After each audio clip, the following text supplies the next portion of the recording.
built a couple of Wraith Lords with Bright Lances on them. The Bright Lances will take care of the Death Dreads like you see right there really quickly, and then the Wraith Lords can move up and start taking care of infantry. Here the Eldar called in some Warp Spiders, and my Tank Busters are going to use the Mortar Shot on them, but the Warp Spiders jump down and start taking out the Tank Busters. And so I'm going to gather my few units that I have left and try and move them up. My War Boss here goes up and pressures the Eldar, even though he really can't do anything about these two Wraith Lords. He's just trying to hold them at bay. But I try and bring him back.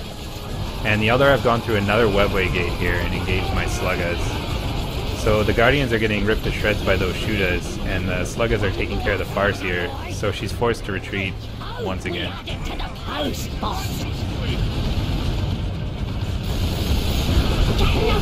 Okay, so the Eldar are pushing back really strong with these Wraith Lords, and we really don't have much to counter them. We have some Tank Busters who are pretty good at taking out vehicles, but that's all we really have. And they're not up on the front lines yet, so I kind of just have to wait patiently there with my Slug and my War Boss because they can't do anything about it.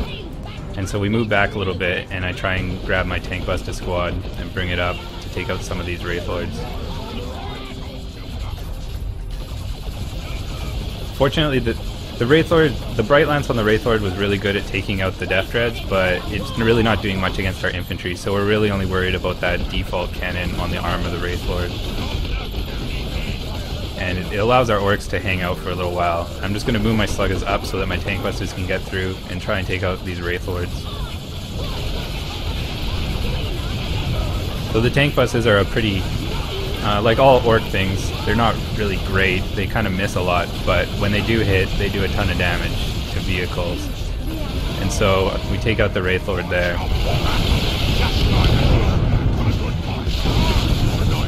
So the Eldar are casting the Eldritch Storm here on us, which is a really powerful spell that does a ton of AoE damage. And fortunately, the Mech and the War Boss retreated in time and got out, and it didn't do too much of it didn't impact us too much. But if that had hit our Orcs directly, they probably all would have been wiped out. Here I ignore the Wraith Lord because those Sluggas really can't do anything about it, but I attack the Warp Spider, and I cast Wah, which will increase the attack and the speed of the Orcs. And it stacks on top, so if you have two Slugga squads, the effect will stack, and they'll become even more powerful. So the Warp Spider's forced to retreat, and he gets out of there. But unfortunately, my Sluggas get caught by two Shuriken Cannons and a Wraith Lord from both sides, so instead of trying to do anything else, I just get out of there. So I reinforce my Tank Busters here, and look to build some more to take out even more of those Wraith Lords. So at this point, all my resources are at my base, so all I really can do is watch my teammates try and take down these Wraith Lords. But with just Shudas and Ludas, they can't do too much. Ludas can actually be upgraded with Beamy Def Guns, which actually would do a lot of damage to those Wraith Lords, but unfortunately we just had the Daka version. So I put a Nob on that squad. The Nobs in the later game are more effective because really the Sluggas, they can't do a whole lot against larger units.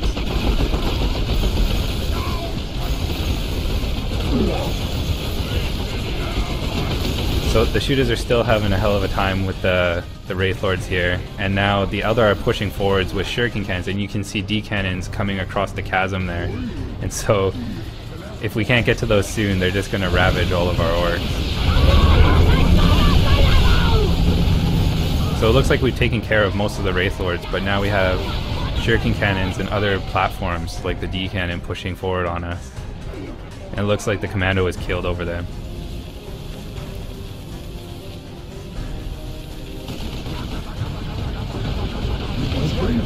So the Mech Boy has built a shield on himself, which is going to help out later in the match.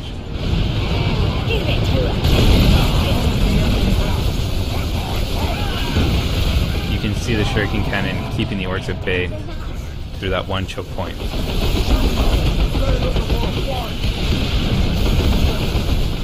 And the Tank Busters on the north part of the screen are trying to take out the Webway, but that D-Cannon is still ruining our Orcs.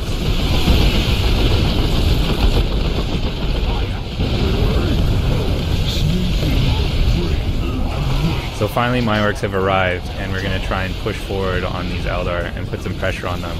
So you can see that the VPs are in our favor, and so if we keep pressuring the Eldar, they're going to be too busy defending against us rather than actually recapping VPs. So we decide to push into their base here.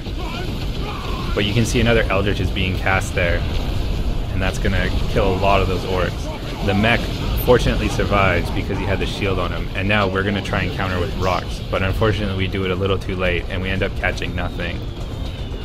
But it at least did push the Eldar back a little bit so that we can get our troops up in there.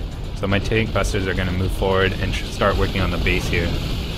And meanwhile I'm going to run my sluggas in and try and tie up anything in the back. I don't think we realized how powerfully entrenched the Eldar were at their base though, because they have shuriken cannons and D cannons in the back, which are just going to do a ton of AoE damage to my sluggas and my warboss. And the tank busters try and use a mortar barrage to knock them over and prevent them from firing, but I don't think it's enough, so we need to retreat out of there. Meanwhile, back in my base, I've built a looted tank, and I'm going to move that forward. And it looks like the Eldar do have a D-cannon, which is using its black hole ability here. The black hole will just suck in anything, friendly or otherwise, and just kill it all. And so here's another Eldritch. And so those two abilities have really wiped out our offensive force. And we're going to be forced to regroup and try and come back another day. You can see at the top that the VPs are now tied. The Eldar are starting to push back pretty powerfully. And so the game is pretty much at a stalemate at this point. And it was rather close to the end too, because the Eldar only had 9 VP tickets left. So I moved my tank up here to put pressure on this Farseer. She unfortunately has already capped the middle part. And you can see the D-cannon shoot across the chasm and do a ton of damage to that looted tank, so I need to kite backwards in order to not get hit again. I don't think the other player is paying attention because his Farseer is just chasing a tank that's annihilating her. But he clues in right here and retreats.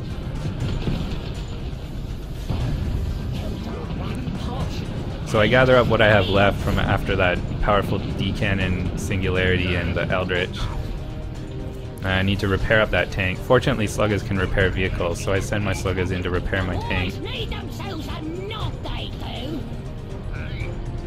So the Eldar have decapped our point at the top now, and so they have all the VPs in their favor. So our tickets are gonna, even though we have quite a big VP lead, our tickets are gonna start ticking down really quickly. So we need to get back and recap the VPs if we want to win. So my tank's all healed up, and I'm just gonna move up to the top here.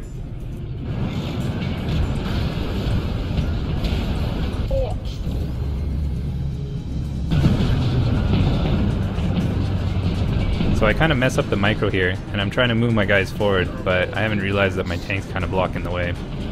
So I need to move the tank out of there. That damn neck boy and our team's back counting his looters, cab!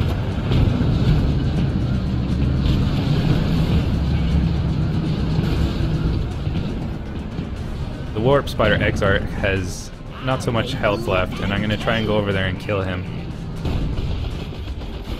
But what happens is the Eldar player figures it out and casts Eldritch on my tank, and I try and move it out of the way, but I'm too late, and the tank gets annihilated by the Eldritch. But fortunately I did get the Warp Spider. And I have another tank on the way, so my Warboss is gonna recap that VP there. The Eldar players have 3 VPs on their side, so they're taking down our tickets. But if we just grab 2 of those for a couple of seconds, we're gonna knock off their 9 remaining tickets and win the game.